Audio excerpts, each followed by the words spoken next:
May iba naman na nagpapayo na kapag daw may kalawang yung board o yung mga pyesa sa board, sprayan lang daw ng WD-40,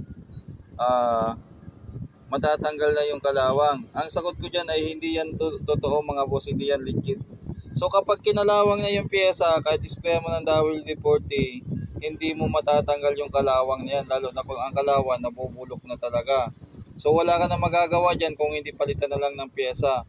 Pwede ka mag-spray ng WD-40 kung hindi pa kinakalawang yung mga pyesa mo sa board para ma-prevent kahit papaano yung Pero paglaon ng panahon, magiging pahamak din tong WD-40 kasi maglalangis yan dyan hanggang sa maalikabukan.